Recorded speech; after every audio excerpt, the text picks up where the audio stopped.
desde que yo nací hasta más o menos mis 18 años, viví mi vida alrededor de mi mamá y mis primos y esta casa de los Alcázares. Es decir, yo no salía de la casa casi. Em, y recuerdo el antejardín, o sea, en la entrada de la casa, y el patio anterior. El patio anterior de esa casa, donde yo cuento que se puso como una imprenta de los panfletos del M19, era un jardín gigante que tenía, era muy curioso porque era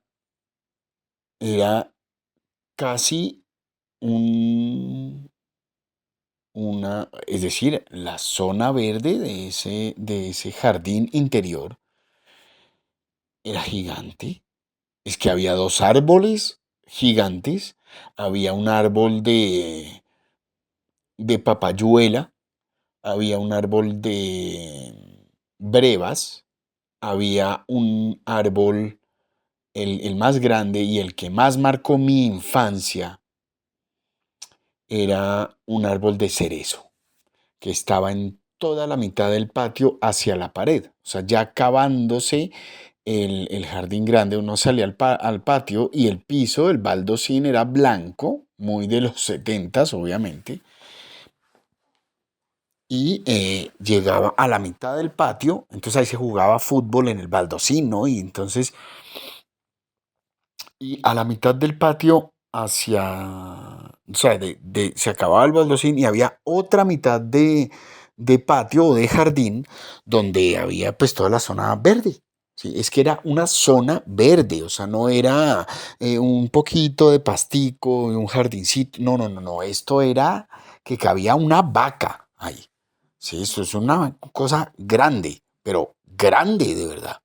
Es más, uno salía al patio y era en forma de L, de una L grande, y entonces la parte de la L pues no se veía, solo se veía cuando uno entraba al patio y era un baldosín blanco y después la zona verde, como digo. Al final de la zona verde estaba el árbol de cerezo enorme, enorme, eso es un árbol grandísimo, grandísimo, ¿sí?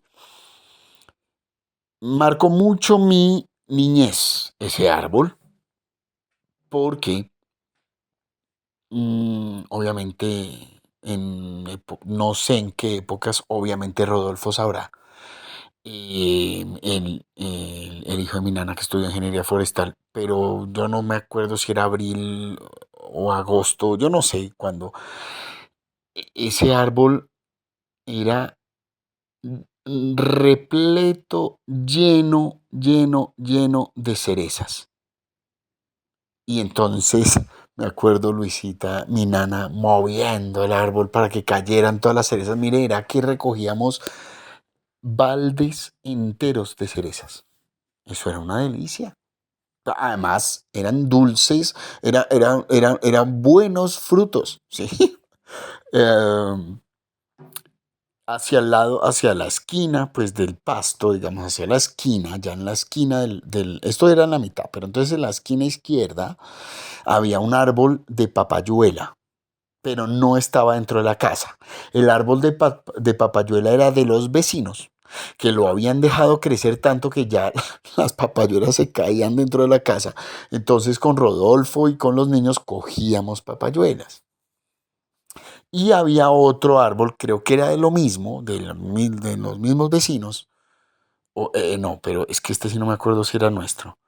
Era de brevas. Entonces cogíamos las brevas. ¿Sí? Había una mata que se llamaba Diosme y había una mata de café, pero la mata de café estaba, a ver, yo salía al patio, sale uno al patio, que voy al patio, pues al antejardín, no, al jardín interior. Entonces voy a ir. Entonces atravesaba la cocina, bajaba las escaleras. A mano derecha estaba el cuarto de Luisita, el cuarto de la mamá de Rodolfo, que era un potrero de cuarto también. Cuarto pues de servicio, ¿no? Pero era un cuarto muy lindo. Y un baño, ¿no? Y entonces después de ese cuarto y ese baño, entonces ya llegaba uno, el baño aparte, claro, un baño además grande de ella, y llegaba uno al patio o al jardín de atrás, pues. Y entonces esto era un baldosín gigante en L, en forma de L, pero ya la L daba en pasto, ¿no? O sea, se acababa el jardín y ya la L era en pasto. Al final de la L, lo que no se veía, estaba la mata de café y había un patio de ropas. Todo esto era abierto, pero el patio de ropas pues era con una teja, porque pues que la ropa se secara. Entonces ahí se colgaba. Mire, eso cabía, era toneladas de ropa. Yo esta casa, yo no sé por qué es que era tan buena. No era lujosa, pero era una casa que uno decía, mire, esto es la casa, aquí cabe todo el barrio. Era un patio de ropas gigante y al lado estaba el lavadero. Y entonces, claro, todo el mundo, esto todo es muy importante, porque es que es una cosa importantísima esta casa. Eh, eh, Hacia el final de la L, entonces estaba el lavadero, al frente del lavadero estaba la mata café y había otras matas, como ahí sí estilo jardín, así por todo el borde de la L, flores y flores y flores y flores y árbol de cerezo en la mitad y seguía flores y flores y otras cosas y matas y al lado del árbol de cerezo estaba el diosme, que es un arbusto pequeño. Rodolfo sembró, creo que fue Rodolfo, sí, sembró un pino, que además los pinos tragan agua, tenaz, eso secan el pasto. Sembró un pino como en la mitad de la L, ¿sí? Eh, y había muchísimas matas, pero muchísimas, y era divino. Y apenas mi mamá compró la casa en los setentas, y hay fotos de Rodolfo pequeño, ya cuando llegó con Luisita, y hay además en los ochentas fotos mías y de mis primos haciendo picnics en ese patio y todo eso era divino, porque es que era un jardín muy lindo, era muy lindo. ¿Sí? Y entonces tocaba mandar, claro, obviamente el jardinero, y el jardinero, eso era una cosa loca. Y había un antejardín. Cuando uno llegaba a la casa, que yo hablo de una reja, que mi papá se despedía, que no sé qué, eso es un jardín, eso no era que había una reja en la casa y ya salía, no, no, no, esto es un jardín donde, donde también había un árbol frente a la casa y había matas y había, eh, no sé si era flores, si eso se llame azulejos o, eh, bueno, orquídeas había también ahí.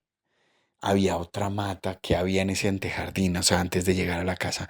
Era una berraca casa gigante.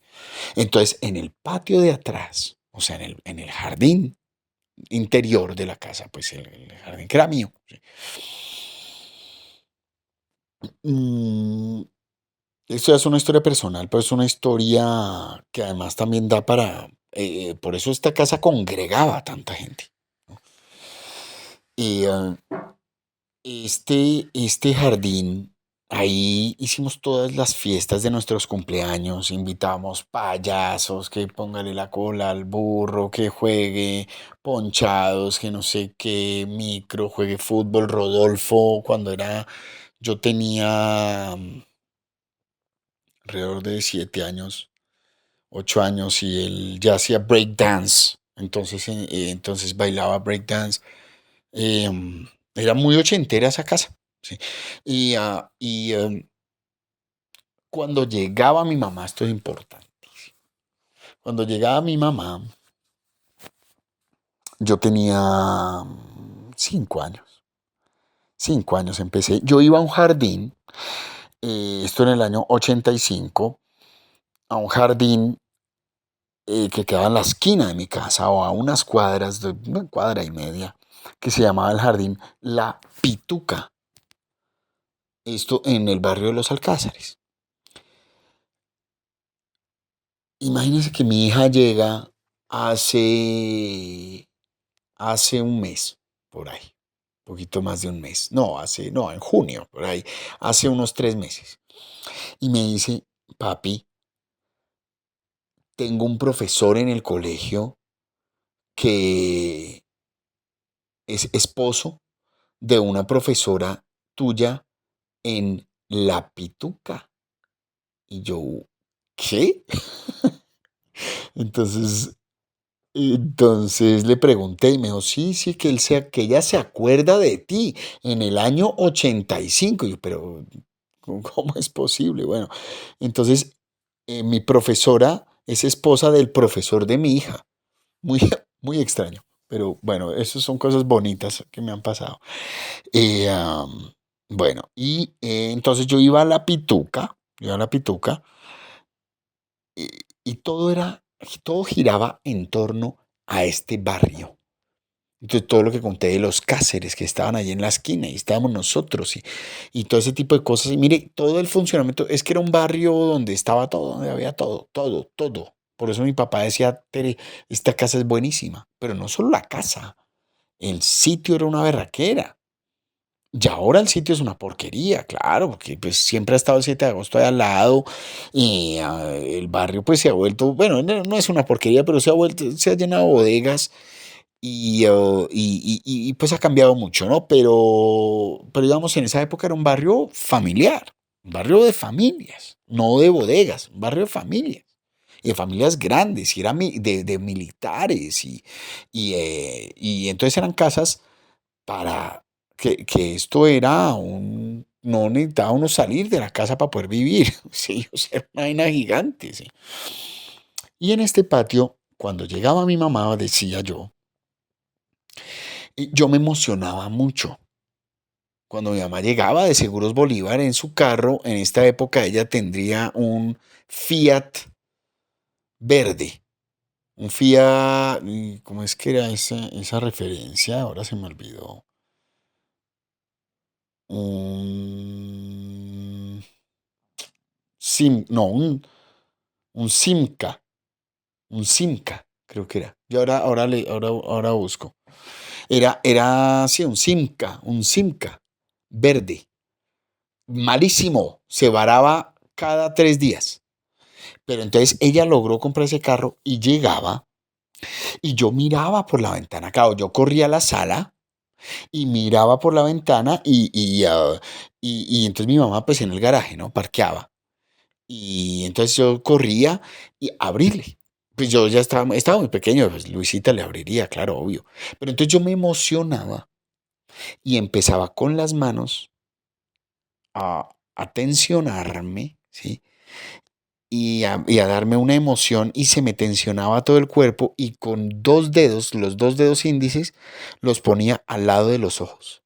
Así como cuando uno se toca, como cuando uno se rasca con los puños, las mejillas. Pero es exactamente eso, esa acción, pero yo estiraba los 2 índices y los 2 índices tapaban un poco los ojos.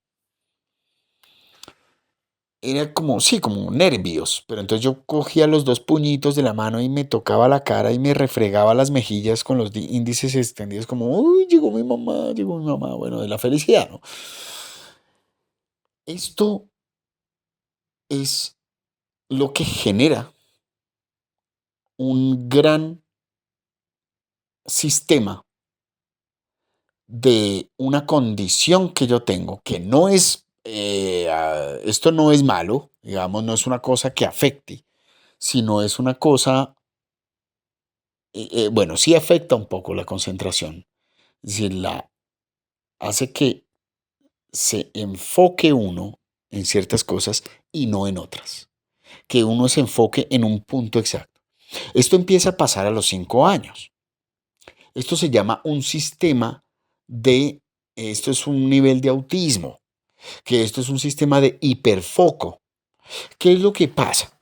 Que cuando uno hace eso, Los dedos índices hacen que uno como que se meta en su cabeza y no vea después de los dedos índices, sino que ¡ju! Se mete uno en el pensamiento y entonces yo empecé a recrear historias. Que llegó mi mamá y entonces llegaba mi mamá y qué felicidad, no sé qué. Claro, un niño de 5 años. A los 6 años yo empecé a sentir incomodidad con los dedos. O sea, con que los empecé a sentir cortos. Entonces cogí en algún momento de pronto un gancho, como hizo mi hija María Antonia. Cogí un gancho de la ropa y vi que ya mi dedo índice no era cortico, sino ya era un gancho, era largo. ¿Sí? Y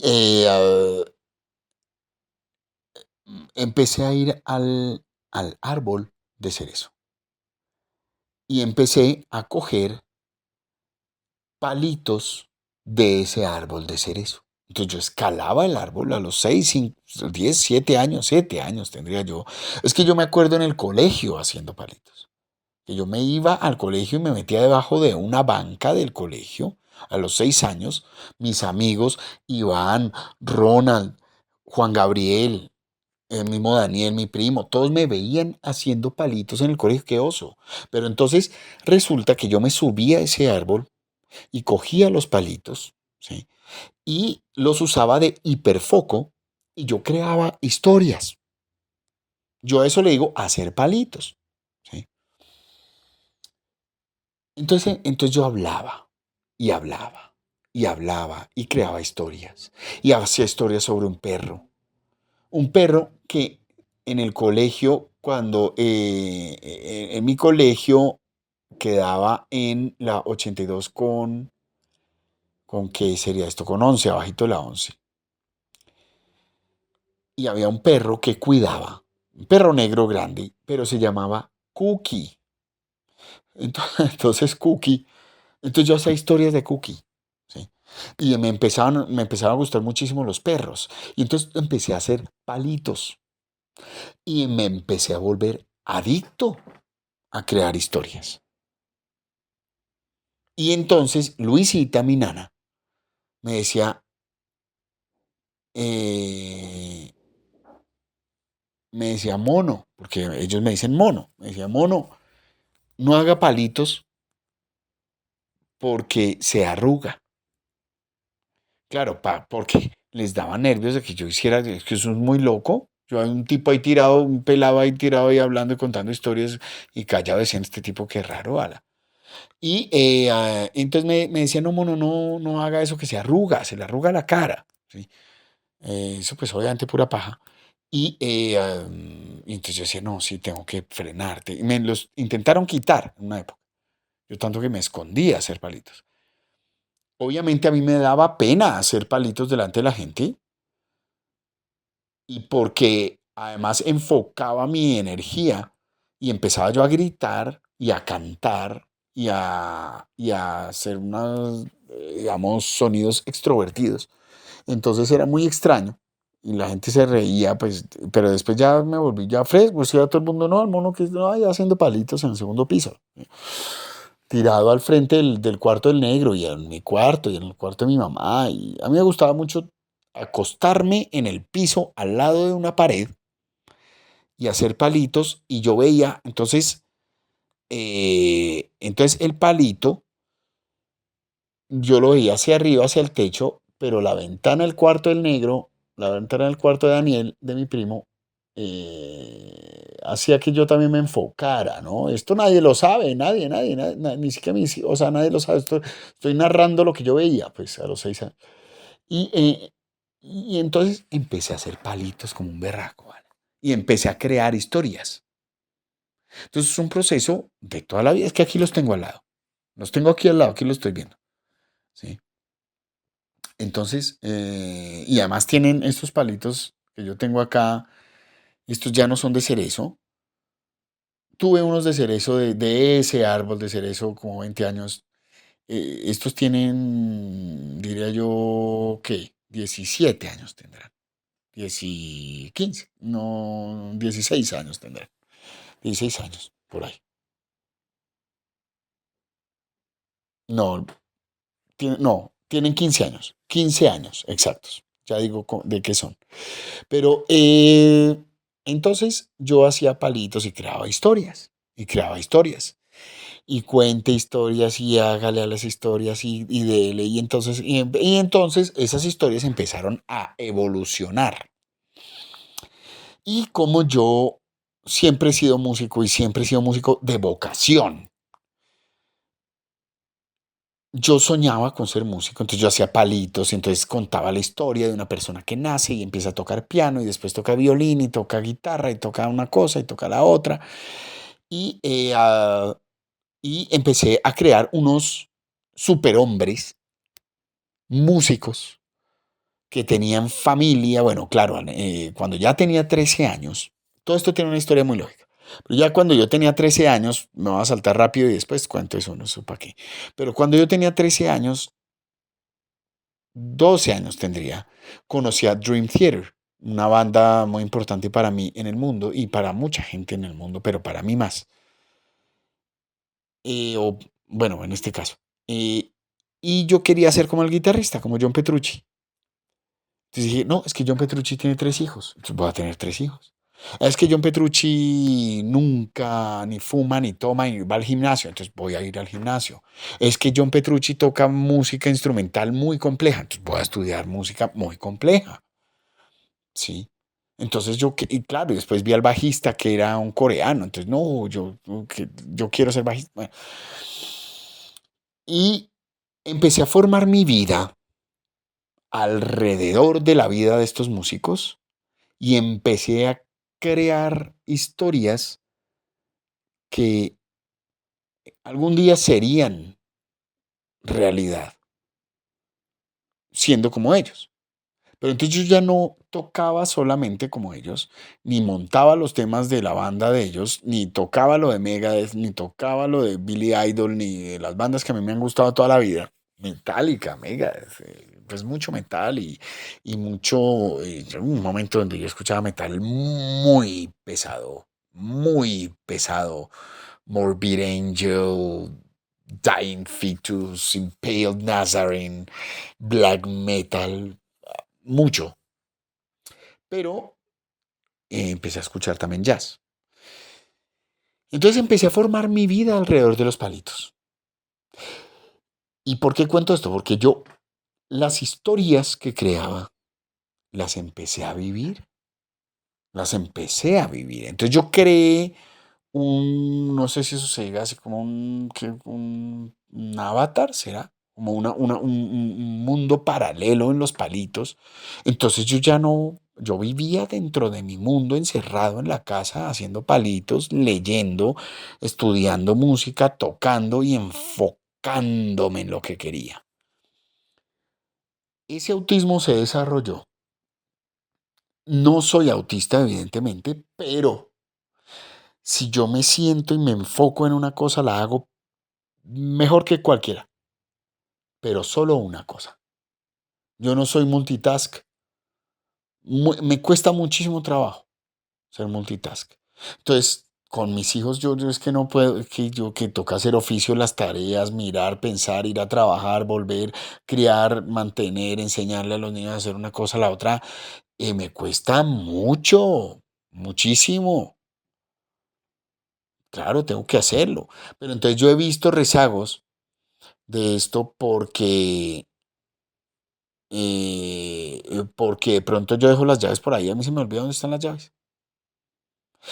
Mi mamá me decía, monito, estábamos abajo y me decía, bájame una cuchara que tengo dejé ahí encima de la mesa anoche una cuchara y tengo que lavarla para seguir comiendo arequipe, por ejemplo.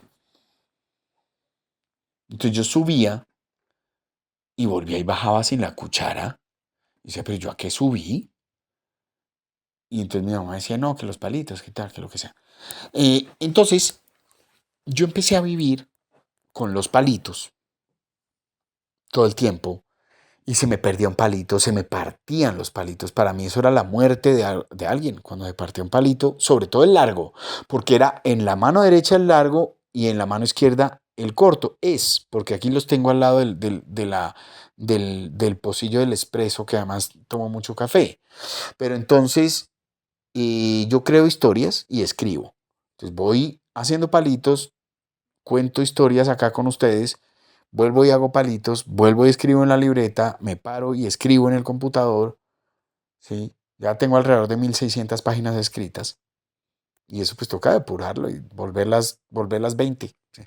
Pero pues yo escribo mucho y hago muchos palitos y leo muchísimo, muchísimo, ¿eh? Entonces, esto lo cuento porque todo se gestó en esa casa. Entonces vuelvo al patio de la casa. Entonces yo hacía palitos en el patio de la casa, empecé a crear historias de los de Dream Theater, de Mike Portnoy, de John Petrucci, bueno, lo que sea. Y empecé a leer y empecé a ir con amigos. En el año 96, mm, no, sí, en el año 96 yo tenía un amigo que se llamaba Joseph. Y Joseph fumaba mucha marihuana en el colegio. Yo nunca fumé marihuana en el colegio. Espere, yo no me acuerdo. Yo creo que no. Yo creo que no en el colegio. Pero sí fumaba piel roja. Entonces veíamos videos de Frank Zappa y bajábamos a fumarnos un piel roja al patio. Y después veíamos el videos de Pink Floyd. Por ejemplo, hace poco lo vi otra vez, el Live at Pompeii. Y bajábamos a fumar y a componer. Entonces éramos Ronald, Joseph y yo. Y empecé a tener muchos amigos en el colegio, empezaron a ir a la casa y todo eso. Y mi mamá pues llevaba de Seguros Bolívar eh, botellas del comedor. Entonces empecé a tomármelas, eso, la botella de vodka. Ay, cojamos una botella de vodka Absolut que trajo mi mamá. No, Ronald, mire, hay ya un whisky, un sello azul. Terminamos unas borracheras berraquísimas con un trago finísimo. Eh, y eso de las cosas de la niñez. Pero bueno, de la adolescencia y preadolescencia y toda esa vaina, eso es una pendejada, bueno. Y, pero todo pasaba en este patio. Es que lo que yo quiero es mostrarles la transversalidad de la historia. Es que yo soy pequeño y la primera vez que mi mamá me regala un cinturón lleno de muñequitos de los Thundercats. Entonces era el cinturón de los Thundercats con los muñecos que se ponían en el cinturón como si fueran balas, pero muñecos de Thundercats. Y eso eran los regalos de cumpleaños. Los muñecos, los action figures de Comando, de Duke and Blood Randa, de Rambo, de Arnold Schwarzenegger con su... sí, action figures de esos. Y no se dice Schwarzenegger, se dice Schwarzenegger. Pero bueno.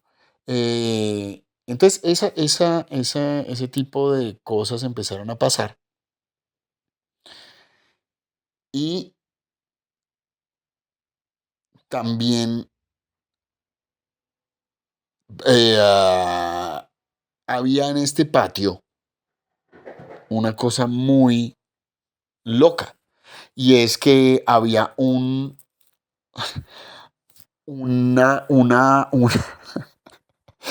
es que eso yo no lo he visto nunca más en ninguna casa, Alan, en ninguna casa del mundo.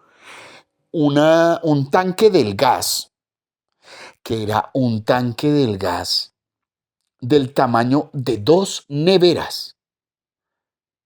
Un tanque del gas gris, color metal, claro, color metal gris, gris, gris, o sea, plateado, ¿sí? Plateado. y del tamaño de dos neveras. Y estaba empotrado y quieto en la esquina de donde estaba el baldosín blanco, encima de un, como de una, esto era como una, ¿qué se puede decir? Como un segundo piso del patio en cemento, y encima de ese segundo piso estaba el tanque del gas, muy en la esquina, porque pues eso era un peligro. Es que es una vaina del tamaño de dos neveras lleno de gas. Eso era un peligro, el berraco, el berraco. Y entonces, por supuesto que voy a buscar fotos porque eso toca mostrarlo, pero... mm, y había en ese segundo pisito del patio, más o menos, era como, sí, como un cemento ahí donde estaba ahí encima, y ahí había escaleras y uno subía y bajaba sí. Y ahí había también un árbol en la mitad, como un arbusto, como para decorar, ¿sí? Un poquito de tierra, y ahí sembraron un arbusto y ahí estaba. Eh, Tengo una historia también de un gusano, una botella de tequila que se me cayó ahí. Después lo buscamos dentro del arbusto y nos comimos el gusano lleno de tierra, que para emborracharnos. Pero bueno, con unos amigos, con Jaime y Leonardo Aranguren. Bueno,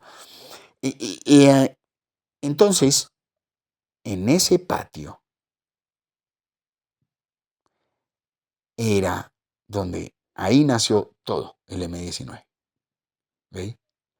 Y ahí, en el lavadero del final de la L, debajo del patio de ropas, donde quedaba el lavadero, en toda la esquina, claro, era más oscuro porque no llegaba tanto el sol.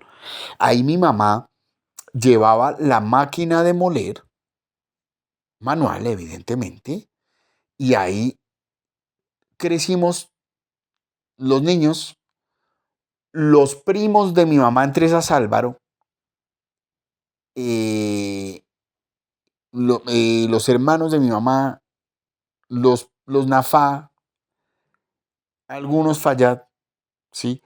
Moliendo el kibbe que mi mamá y mi abuela Fadua hacían, ¿sí? Eso se molía manualmente y mi abuela Fadua lo molía. Pero entonces le ayudábamos, claro, porque eso era un trabajo. Ya después, obviamente, yo no, claro, yo molía algunas veces cuando estaba todavía viva mi Sicti Fadua, pero después yo le seguía ayudando a mi mamá. Y yo me acuerdo que yo le decía a mi mamá, esto es una pendejada, me da hasta pena contarlo, pero lo voy a contar porque la idea es secar historias, secarlas, no sacarlas, secarlas dentro de mí. Sobre este Castro Fallat podcast. Y yo le decía a mi mamá, taquea, taquea. Taquea era, coge el kibbe y mete nuevamente y sigamos empujando y sígale dando, y yo muévalo, muévalo. Y ella empuje y yo movía el molino. Yo movía el molino con el brazo, cambiaba, lado izquierdo, dele, y entonces me empezaba a inventar pendejadas, hay que saque músculo lado derecho, no, ya llevo mucho bíceps derecho, cámbielo al izquierdo y dele y mete. Pero mire, eran libras y libras y libras de kibbe. El kibbe se hace por 4 libras de carne, perdón, por dos,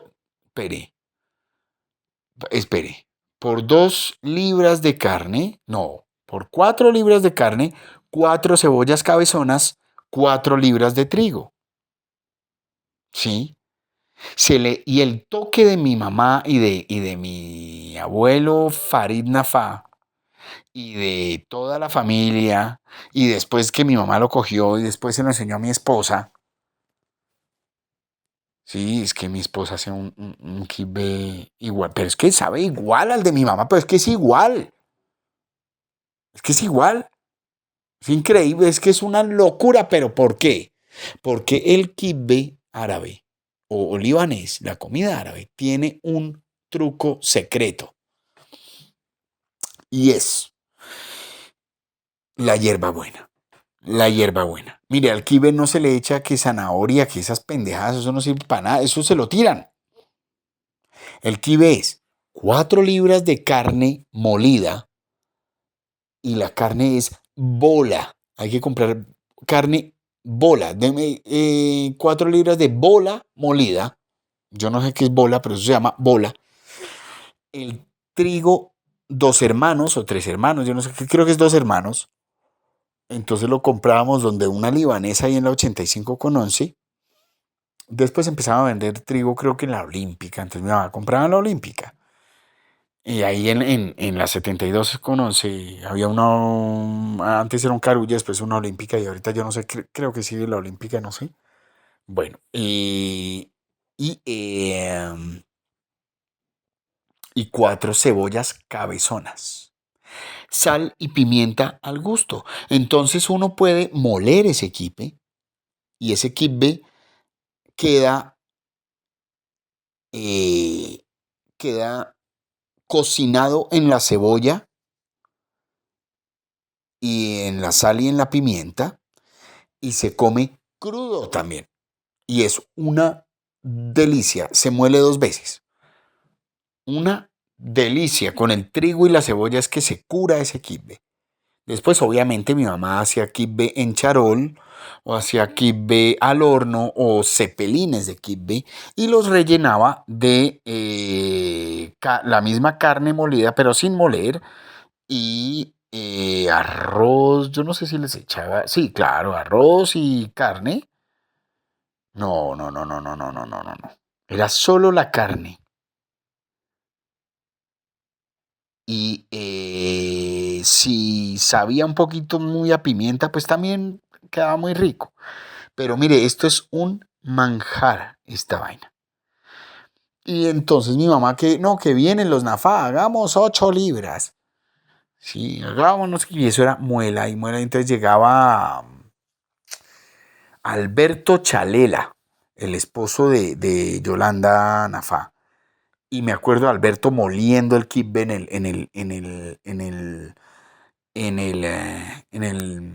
el lavadero. Y mire, hacían unas comidas árabes, pero una locura, era una locura, una locura. Calabazas rellenas, berenjenas rellenas, pimentones rellenos, arroz con almendras y pollo desmechado, una sopa que se llamaba magluta, que era con todos los granos, ¿no? Garbanzo, frijol, lenteja, le echaban apio. Mire, esa sopa era deliciosa, era un poco pesada, a mí me parecía muy pesada, pero bueno, no se come eso, queda almorzado 4 días. Em, el tabuli, perfecto, perfecto, perfecto lo hacían. Yo no entendía cómo hacían para picar toda esa mano de hojas y eso. Entonces el tabule se le echa eso. Y perejil, cilantro. Imagínense picar todas esas hojas de perejil y de cilantro. Obviamente trigo, limón muchísimo, cebolla creo que un poco, creo, si no estoy mal, sí creo que sí. Bueno, yo lo sé hacer, yo lo sé hacer. Yo aquí tengo un libro de recetas, yo hago comida árabe perfecto. Tabule, tahini, que era pues que el hummus, ¿no? De garbanzo. Pero entonces a ese hummus también mi mamá a veces le echaba berenjena. Entonces quedaba esto que se llama baba ganoush, que es el tahini de berenjena. Entonces sabe ahumado, sabe delicioso, porque sabe a tahini, es gris, pero sabe ahumado. Esa vaina es una delicia. Los indios, ¿no? Los waragarish de repollo, de hojas de parra, ¿no? De uva, ¿sí? Y el relleno es de carne con arroz. Esto sí es con arroz, carne molida con arroz. Y se les echa limón, ¿no? Esa vaina queda deliciosa. Y me acuerdo, ellas, mis tías y mi mamá y mi abuelita, como dicen, bregando muchísimo con que la hoja quedara bien apretada para que quedaran bien formados. Mm, Pero cuando en mi casa hubo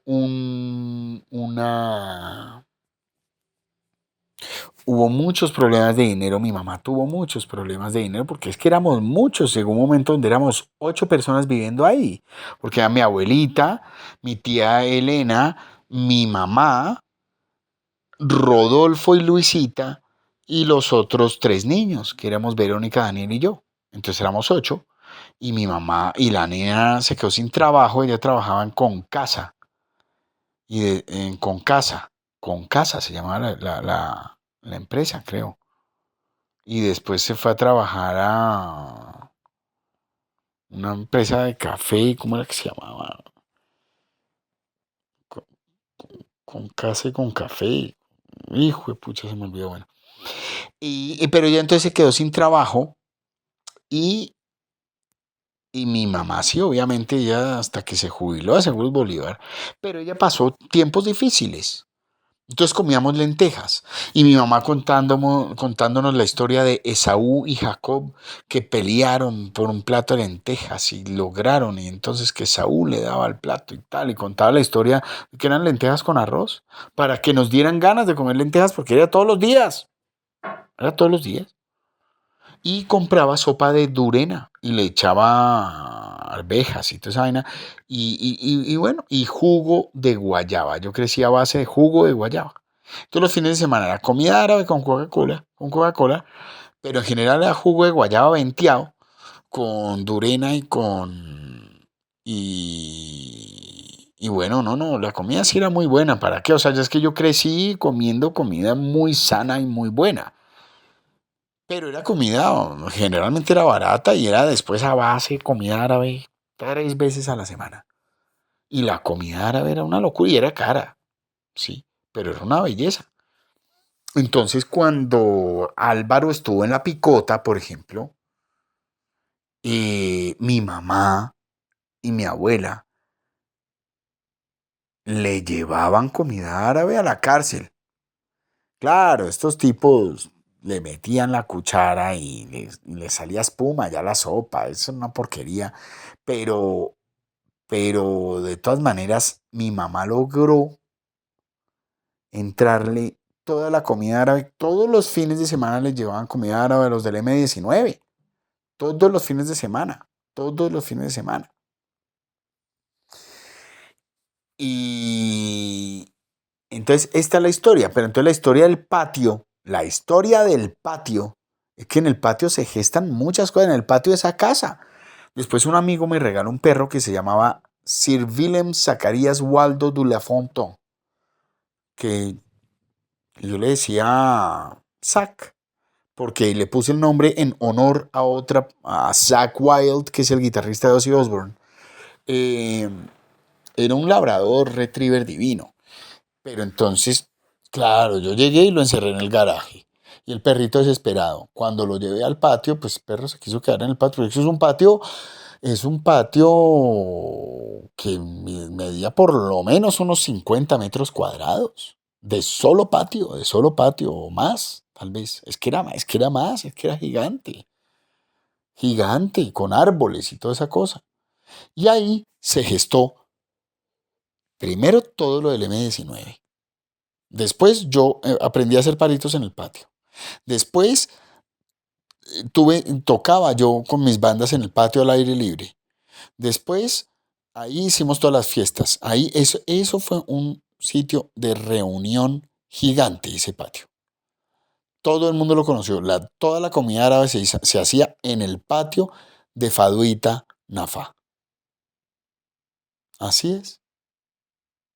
En el patio de Faduita Nafa. Así era. Faduita Nafa Baruki. Así es la cosa, la cosa, la cosa, la cosa, la cosa.